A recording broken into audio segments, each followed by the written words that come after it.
Yes, oke. Malam hari ini kita membahas tentang materinya budaya suka menghujat. Ya, budaya suka apa namanya? eh, Apa ya? Suka kalau kita bilang ya kalau kita bicara budaya suka menghujat, budaya suka judgment, budaya suka memaki, budaya suka mengata-ngatain orang. Nah,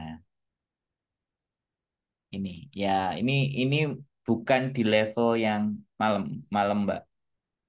Siap kita tes bisa datang ke kantorku. Nah, itu persoalannya Mbak. Eh, Setiap hari saya minggu libur itu selalu ada di rumah karena saya harus standby. Banyak yang cerita masalah. Jadi mungkin ya nggak apa-apa deh. Kita mengutamakan. Kalau nggak ya nggak apa-apa. Kita ngobrol by Zoom juga bisa kok. Yang penting karena kualitas omongannya bukan bertemunya. Semuanya bisa diatur.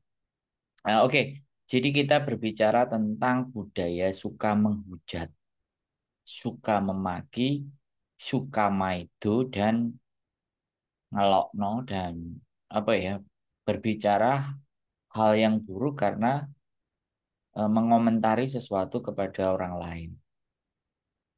Mbak Iin hadir, Kak Sandro, Mbak Sela Marsela, selamat malam. Terima kasih ya. Jadi, nah sekarang budaya menghujat ini semenjak adanya sosial media, menghujat sudah itu menggunakan jari tangan, sudah tidak menggunakan mulut lagi. Dan sistem itu sangat dibaca sekali lagi, sangat dipahami oleh para pembuat sosial media, para pembuat platform, baik di Facebook, baik di YouTube, eh, budaya tonggo biasa nenek niku. Maksudnya tonggo piye, Mbak? Maksudnya tonggo boleh diperjelas maksudnya tonggo. Jadi budaya menghujat, budaya menghina, budaya memaki tanpa memahami bahwa sebenarnya orang itu mengalami sebuah keadaan itu dikarenakan apa. Walaupun sebenarnya kalau dipikir itu karena kesalahannya dia sendiri. Tapi bisa nggak kita walaupun itu dia salah, tapi memberikan kesempatan dia atau memberikan pemahaman ke dia bahwa ini loh dampak. Kita hanya mengetahui dampak dan bagaimana mengatasi dampaknya. Bukan justru membuat eh, sesuatu yang mencelakai dia atau sesuatu yang menjerumuskan dia itu justru menjadi bahan bahan apa ya? Sekali lagi, bahan di mana kita justru malah ya itu salah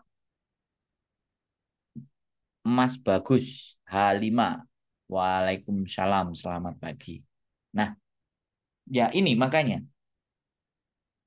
eh, saya ingin membahas ini. Saya ingin membahas bahwa kenapa gitu. Kenapa kok justru ketika melihat orang lain, walaupun terkadang ada kesan bahwa yang mereka ceritakan itu sesuatu yang nggak masuk akal, A- atau kesannya adalah sesuatu kesalahan, sesuatu hal yang salah yang mereka lakukan, kemudian mereka sampaikan, dan disitulah kita beramai-ramai. Dan itu seolah-olah ketika itu diangkat di sosial media, hampir rata-rata semua komentar itu bertepuk tangan atau memberikan dukungan untuk memang kita cela dan kita maki dan kita hancurkan dia. Dan konsumsi hal semacam itu apa namanya? Sekali lagi saya bilang menjadi hal yang istimewa, menjadi sesuatu yang justru jamak ya, jamak dan bisa diterima. Nah, seperti itu ya teman-teman. Makanya saya mencoba, eh, saya sangat bersyukur sekali di mana siapa-siapa yang melihat konten saya, ada beberapa yang juga komennya itu pedes gitu.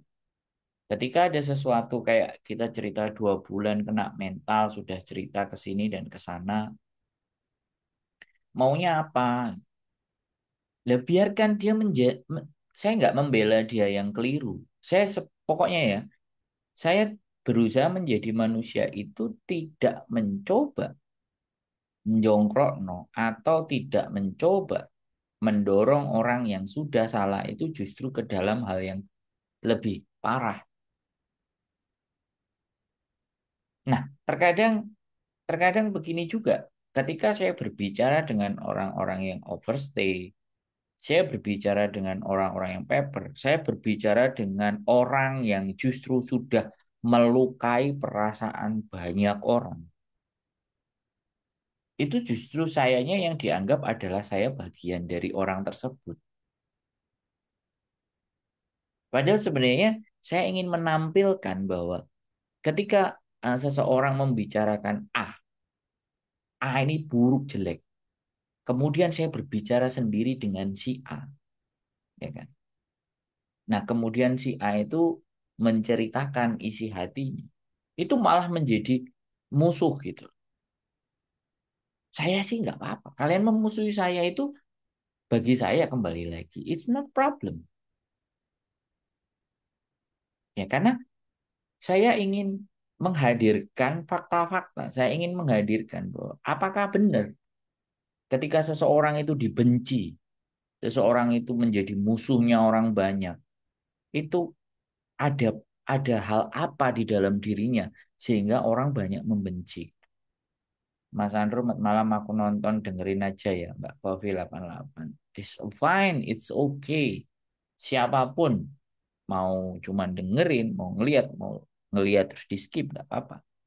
Tapi saya ingin ingin membagi. Saya sebenarnya ingin bahas materi mental miskin ya. Sebenarnya ini sudah saya catat ya. Saya punya punya 5 daftar untuk mental miskin, tapi saya pending pembahasannya untuk besok. Saya selalu mencari bahan untuk bercerita.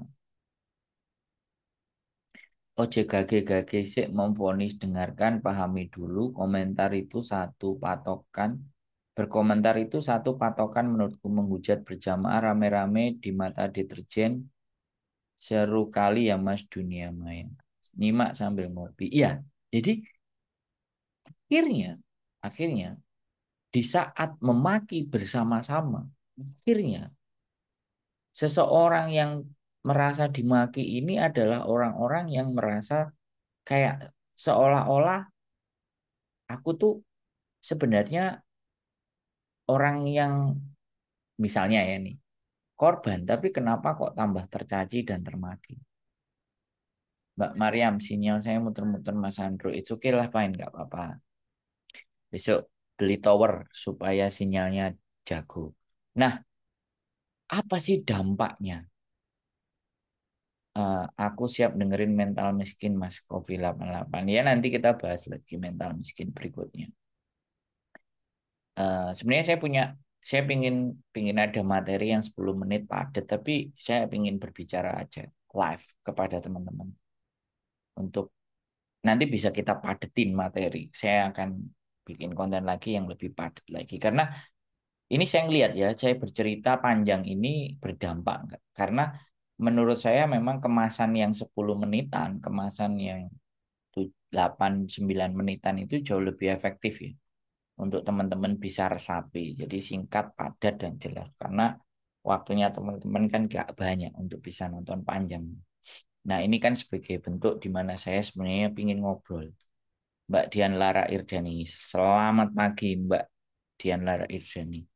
Jadi budaya menghujat, budaya suka menghujat. Ini akhirnya jatuhnya menjadi kayak sebuah bulian. Dan dampak pembulian itu menghancurkan karakter, membunuh mental. Mbak Rianti Aza, hadir Mas Andrew. Iya ya, bahasan bahasan saya dan kajian saya ini mungkin mungkin ya, makanya saya tanya ke teman-teman, apakah terlalu berat buat teman-teman? Bahasan saya ini adalah bahasan yang terlalu kemaki, terlalu kemenyek, terlalu sok-sokan atau terlalu tinggi ya. Boleh dikomenin dulu. Saya kepingin melihat responnya teman-teman yang nonton. Karena bagaimanapun kalian nonton kan harus kita harus bisa berinteraksi. Kadang-kadang saya membahas dan saya tahu konsekuensi atas ketika saya membahas apa itu bukan sesuatu yang seksi dan menarik. Tapi ya kembali lagi ke prinsip saya. Saya ingin meninggalkan sesuatu. Saya ingin membuat sesuatu di mana sesuatu itu menjadikan seseorang bisa jauh lebih berpikir. Ya kan? Kadang-kadang saya itu juga senang kalau seandainya ini senang deh teman-teman walaupun cuma satu ya satu dua saya senang di saat saya ada pergi kemana di MTR ketemu loh Mas Andro ya YouTuber kadang ada yang mau nyapa itu malu-malu wah sekarang ketemu orangnya sorry saya bilang saya senang artinya orang yang melihat itu akan artinya pernah melihat pernah tahu atau bahkan mungkin pernah mendengar ataupun mungkin pernah mengkonsumsi apa yang saya buat, ya kan? Jadi ya gimana nggak seneng ya teman-teman. Ya bukan karena kita nongol aja, tapi karena dia mengapresiasi atas apa yang kita buat. Jadi apa yang saya buat itu terlihat sama teman-teman. Bahasanya Mas Andro berisi padat. Waduh, yang lain boleh komen. Jadi saya ingin ingin menggambarkan ya teman-teman bahwa ada satu satu apa warna sendiri di Hong Kong ini ada YouTuber yang justru mengkaji dan membahasnya itu bukan mengkaji dan membahas seputar peristiwa, bukan membahas tentang menjelekkan hal yang nggak bagus gitu. Ngejelimet tapi pastilah sangat bagus bagiku Kak bisa diresapi inti pembahasannya. Wah, terima kasih. Jadi dua jelimet. Nah, makanya saya mencoba membawa bahasa yang lebih enak karena terkadang ya saya ingin menambah kosakata baru, pemahaman terhadap teman-teman. Karena saya ingin menampilkan menu yang lain gitu, menu yang berbeda, ya kan? Yang satu sisi yang sudah biasa menu adalah mendengarkan masalahnya orang. Oke, itu mungkin di sebelah juga ada yang sama. Ada beberapa kesamaan karena memang tumbuh dan berkembang secara bersama. Bahasannya Mas Andro menurutku sangat berwawasan dan penuh makna. Mas Andro Maonsan hadir, Mbak Hani. Oh, terima kasih ya. Jadi saya ingin menampilkan menu, walaupun menu itu tidak akan menjadi makanan yang enak atau makanan yang lezat, tapi setidaknya ketika teman-teman itu mencicipi, kemudian merasakan bahwa, oh iya, ternyata ada hal lain di dunia ini, ada sesuatu hal lain yang harus kita masukkan ke dalam kepala kita untuk mencari nilai atau harga atau value atau kebermanfaat yang berbeda. Lain daripada yang lain pokoknya ya Bang. Iya, sebenarnya ya sebenarnya nggak kepingin punya sesuatu yang sama. Tapi ketika berbeda itu pasti konsekuensinya kan nggak pastinya nggak bisa nggak laris, bisa nggak suka karena bagaimanapun eh, orang-orang yang di Hong Kong ini kan majemuk semua, sangat bervariasi. Pokoknya buat Mas Andro langsung padang. Nah, ini ini yang saya menginginkan sebenarnya. Jadi ketika orang sudah berkomunikasi dengan itu saya berharap orang itu akan bisa mendudukkan persoalannya, orang itu bisa memahami masalahnya sehingga orang itu bisa saya harus ngapain. Dan itu benar-benar kompleks loh teman-teman. Kita harus benar-benar menjadi pendengar dan saya sendiri masih merasa belum menjadi seorang pendengar yang baik. Karena kadang-kadang masih sering juga meninggikan suara untuk agar orang lain memperhatikan. Nah, jadi kadang-kadang saya berusaha untuk coba keluarkan semua isi yang menjadi masalah dan menjadi persoalan dari segi A, B, C, D. Karena namanya orang cerita itu terkadang cerita juga itu tidak komplit. Ceritanya hanya karena memang keterbatasan waktu. Karena saya melihat ya sekali lagi teman-teman, kalau kalian disuruh cerita, oke Mbak, saya baca Mbak Miangawi malam Mas Andro cerita orang hidup berbeda, hidup di desa apapun diomong tetangga Mas. Kalau aku yang penting nggak pernah menyakiti orang lain, terserah kata mereka, biarlah Mas. Mbak Miawi, oke terima kasih. Jadi saya menginginkan ya kan. Jadi ketika saya juga memberikan penjelasan kepada yang menanya, itu jangan sampai jangan sampai orang yang mendengarkan pun akan ikut menjudgment, membuli dan memaki si yang bercerita. Itu bukan bukan persoalan gampang ya teman-teman. Jadi membuat orang-orang yang mendengarkan pun tidak akan terprovokasi untuk juga memarahi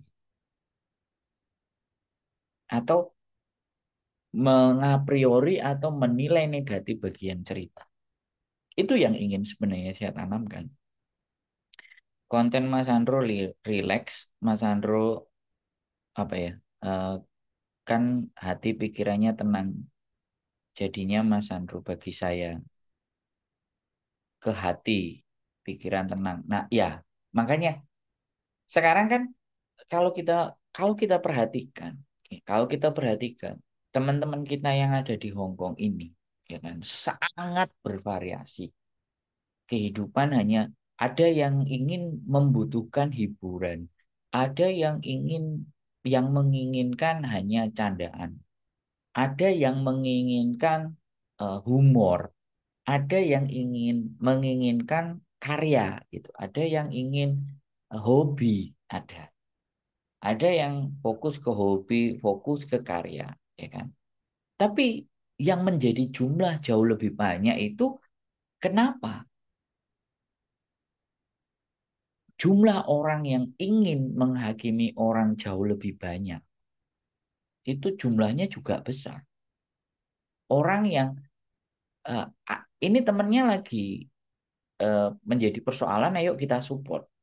Oke lah kalau support kita tidak bisa dengan materi uang, tapi support kita dengan menyampaikan hal yang memberikan dukungan dan semangat buat mereka. Jadi saya kadang-kadang itu membaca sih begini ya, bukan bukan sok baik ya, ataupun bukan salah mereka, ataupun bagaimana. Tapi kadang ada yang komen begini, Mbak semangat ya, kami semua juga merasakan hal yang sama. Mudah-mudahan sampai bisa kuat. Nah, saya bukan berharap kalian harus komen yang seperti itu, enggak. Tapi saya membaca orang yang komen seperti itu sudah sangat jauh dikatakan budaya menghujat. Jadi pikiran dan hatinya itu dalam mendengarkan masalah itu positif.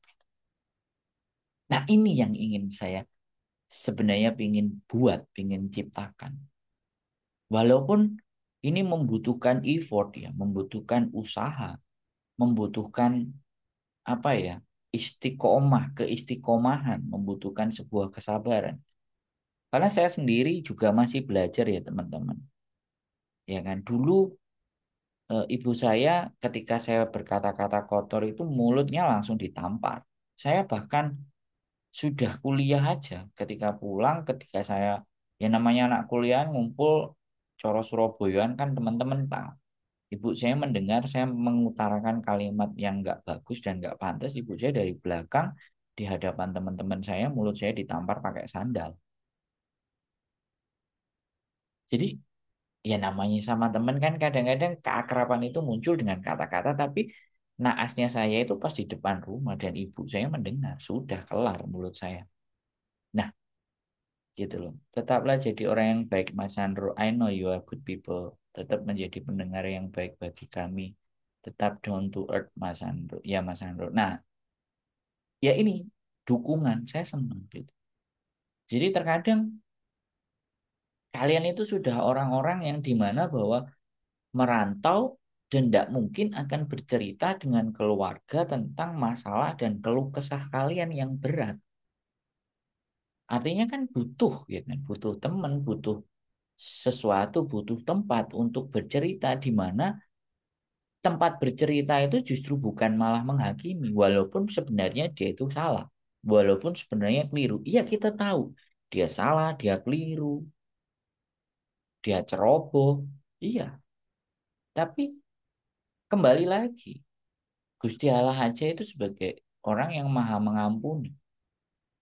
Kenapa nggak kita sesama manusia? Bukan gini ya teman-teman, bukan saya ingin menjadi orang yang apa berperilaku baik, tapi ketika saya harus menyampaikan sesuatu itu keras karena dianya memang sudah dalam artian tidak bisa lagi ditoleransi dengan waktu yang singkat karena dia telepon, itu pastinya tidak mempunyai waktu yang begitu longgar. Dan kenapa saya dalam membuat konten itu, dalam menjelaskan sesuatu itu tidak sebentar dan panjang. Dan kenapa saya juga tidak melalui WhatsApp pada alah intinya aja jawab pakai WhatsApp. Ada yang berbicara kadang di WA itu tolong dibalas pakai WA aja Mas. Karena kesibukan. Nah, nulis itu bisa menyebabkan pemahaman yang salah, teman-teman.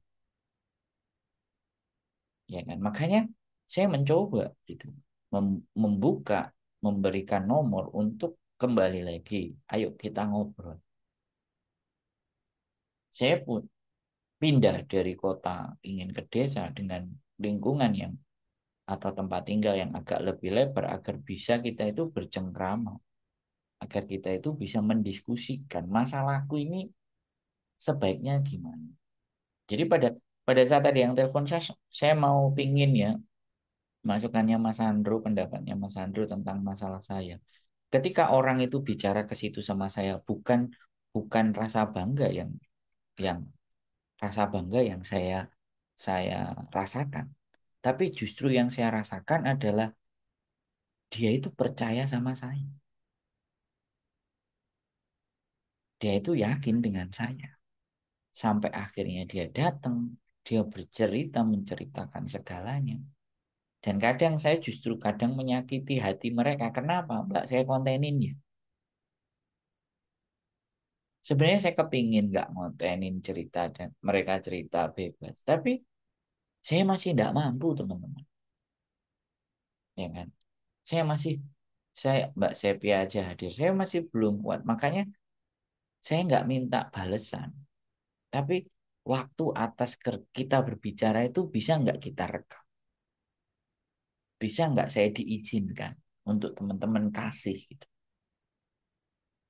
Sebagai pengganti bahwa obrolan kita itu semua. Saya tidak akan menarik eh, uang, biaya ataupun materi. Tapi boleh nggak saya meminta apa yang kita obrolkan itu kita naikkan juga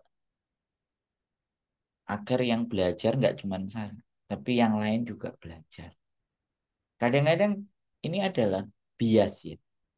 Orang bilang bahwa bias, cara berpikir yang bias. Orang lain menganggap ketika seseorang bercerita itu aib, itu nggak perlu dikonteni. Nah, kadang-kadang ini muncul dari orang-orang yang memang kerja di NGO, yang kerja dari organisasi yang memang mereka nggak mungkin nggak ada biaya. Mereka pasti ada sokongan dana NGO dan karena atas mereka mendengar kalian dan mereka dibiayai untuk melakukan itu gitu. Ya organisasi-organisasi di Hong Kong. Kita sharing bukan membuka aib, tapi kita hanya butuh pendengar. Setidaknya meski sedang kadang tidak ada solusi, tapi hanya butuh pendengar yang baik.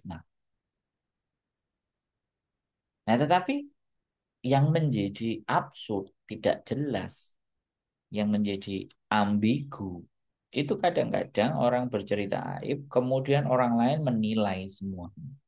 Nah, itu tergantung dari siapa yang bertanya, siapa yang mendengarkan, bagaimana kita merespon dan menanggapi cerita-cerita aib itu. Kalau yang merespon dan yang mendengarkan itu tidak ingin menghakimi dan tidak ingin menghujat, maka penonton yang melihat pun akan menganggap juga, akan juga berusaha seperti yang mendengar. Itu automatically, walaupun itu tidak semua. Tapi ketika saya akan memaki dan mencaci karena orang-orang kadang sudah sering melihat figur saya mencaci semaki, teman-teman juga ikut menjudgment gitu.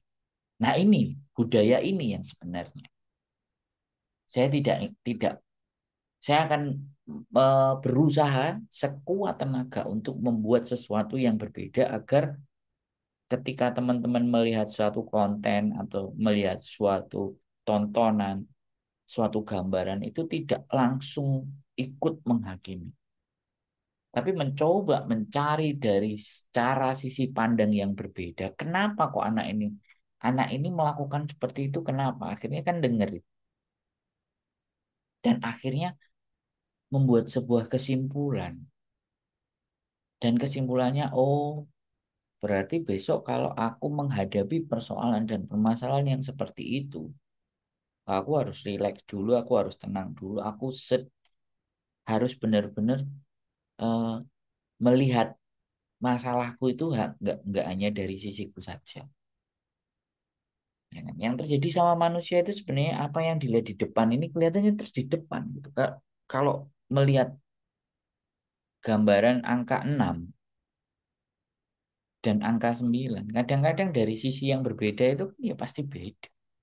Padahal sebenarnya dilihat dari sini 6, dilihat dari atas 6, dilihat dari bawah 9. Kemudian semuanya sama-sama benar, angka 9 dan angka 6. Tapi jangan dipaksakan orang lain untuk melihatnya dari angka 6. Nah, itu biasanya dari sebuah percakapan dan sebuah pertanyaan, itu biasanya teman-teman bisa bisa menilai. Oh, kalau teman-teman itu melihat tontonan yang seru ya, misalnya saling hujat menghujat, saling menghina dan memaki, kalian kan akan juga terbawa panas, akan terbawa kepada hal itu juga. Nah, tidak banyak konten-konten konten-konten kreator ini itu yang mempunyai pemahaman sampai di titik itu. Kalau di Indonesia sudah sangat bervariasi. Jadi yang membuka pikiran. Jadi sesuatu yang dibuat itu tidak menjadikan untuk membenci atau tidak digunakan untuk kita ikut tidak menyukai hal tersebut gitu. Tapi kita justru tunjukkan perspektif dan cara pandang gitu. Malam Mas ikut nyimak Mbak Isa Ayu. Ini nih pembahasan orang-orang filosofi. Jadi yang nonton ini orang-orang pinter juga. Jadi ketika kita memandang sesuatu ya kan, kemudian orang sudah melihat kita, sering nonton kita, memahami cara berpikir kita. Sebenarnya dari depan ini salah. Tapi di balik salahnya orang ini itu kan masih ada potensi-potensi hal yang masih bisa kita angkat. Hal yang baik masih bisa kita apa namanya naikkan, yang masih kita berikan. Mbak Sugiyarti Pati Wanja hadir Mas Andro. Semoga semua PD pada sehat walafiat bahagia dan sukses dunia akhirat. Terima kasih. Nah ini penonton saya sangat permurah terhadap doa dan mendoakan orang-orang yang sama nonton. Jadi jangan selamanya ketika seseorang itu jelek terus tidak bisa kita betulkan, tidak bisa kita benahi, tidak bisa mempunyai kesempatan lagi. Jangan jangan diblok bahwa kamu itu udah salah, kamu itu goblok, kamu itu salahmu sendiri, kamu itu pengkhianat, kamu itu jelek-jelekin nama orang Indonesia. Ini loh yang terjadi teman-teman. Tapi lihatlah dia sebagai manusia yang masih punya kesempatan, yang masih punya sesuatu untuk bisa memperbaiki kesalahan yang dia pernah lakukan. Buatlah dia masih punya kebesaran hati, kebesaran jiwa, dan mengakui it's okay untuk kali ini memang aku salah. Tapi untuk berikutnya aku akan berjuang dan berusaha tidak ke dalam perjalanan yang salah lagi. Nah itu loh. Harapan konten saya itu seperti itu. Mas Andro telaten banget menggali sampai akar-akarnya bahkan sampai solusinya. Ya gimana sih Mbak, kita itu dipercaya, Mbak. Orang nelpon kita itu orang percaya. Bahkan kadang menaruhkan harapan itu kepada saya. Kadang-kadang saya juga tidak bisa membahagiakan semuanya. Kadang-kadang bisa juga mengecewakan. Karena kadang-kadang it's not real. Nggak realistis. Umur 52 dan 53 pingin balik lagi ke Hong Kong. Makanya itu nggak realistis. Akhirnya saya mencoba, ini satu contoh ya teman-teman ya kan. Budaya suka menghujat. Jadi dia sudah tua. Nah, dia sudah menganggap bahwa harapan dia satu-satunya itu untuk mendapatkan rezeki dan uang itu ke Hong Kong. Tapi dengan usia yang seperti itu kan impossible, ya kan? Tapi coba kita kasih pandangan yang lain. Masih punya anak nggak? Anaknya SMP nggak? Anaknya SMA nggak? Atau anaknya kuliah nggak? Coba sumber daya itu kita bicara anaknya boleh Bu disetting untuk berjuang bagaimana di Jepang. Yang harus berjuang lagi bukan ibunya lagi, yang berjuang anaknya lagi. Nah, itu kan solusi. Jadi kadang-kadang kita itu selalu melihat yang punya masalah orang itu berarti orang itu yang salah, orang itu yang goblok, orang itu yang nggak ngerti, orang itu yang nggak paham. Tapi tidak bisa melihat bahwa ketika dia salah, maafkan dulu kesalahannya dia. Sadarkan dulu bahwa apa yang dia lakukan itu salah. Dan kemudian bagaimana memperbaiki kesalahannya. Dan bagaimana dia melangkah lagi untuk mendapatkan kesempatan yang baru. Begitu loh teman-teman. Dalam sekali ya. Berat sekali ya mungkin. Aku nggak ngerti ya. Karena kompleks gitu. Orang 200.000, 180.000 PMI yang di Hong Kong ya. Ini baru yang di Hong Kong. Dengan segala bentuk persoalan dan permasalahan. Dan ada nggak teman-teman? Ada lembaga curhatan nasional di Hong Kong, nggak ada ya. Hanya konten-konten ini yang memulai dan itu baru-baru. Saya sebenarnya sudah memulai membahas masalah ini sejak di Bandung. Mbak Sugiyarti Pati setor jempol yang ke-13 Mas Sando ikut nyimak cari cuan shift malam Mas. Semoga kita semua dalam lindungan dan ridho Allah. Tetap menjadi diri sendiri dan selalu jaga kesehatan mbak-mbaknya TKW Indonesia loh. Pemurah sekali berdoa buat teman-teman. Ya, oke. Jadi itu ya, budaya suka menghujat. Sekali lagi, hah? Masih. Jadi sekali lagi buat teman-teman, saya tidak bisa membicarakan hal yang terlalu panjang. Saya juga tidak bisa membuat semua orang menjadi bahagia. Tapi satu hal yang ingin saya sampaikan bahwa, dan saya pernah dengar kalimat dan kata-kata ini, itu yang menyampaikan adalah teman saya yang punya channel di sebelah bawah. Kalau keluar, bisa keluar kalimat yang baik, kata-kata yang baik, kenapa harus mengeluarkan kata-kata yang kotor? Nah, kalimat itu sekali lagi ya bukan kalimat saya, tapi pada fakta dan kenyataannya saya belajar, saya juga belajar banyak ya, saya juga mendengar banyak, saya berusaha untuk mendengar lebih banyak. Saya berusaha untuk memahami lebih banyak karena sekali lagi di dalam kehidupan ini ketika seseorang sudah merasa pintar, merasa bisa, merasa mampu, sebenarnya dia memulai kebodohannya. Karena orang pintar pasti, orang pintar itu bisa dan tahu bagaimana mengatasi segala situasi dan kondisi apa yang harus dia. Keep stay tune my YouTube channel and see you next video. Bye bye. Selamat malam.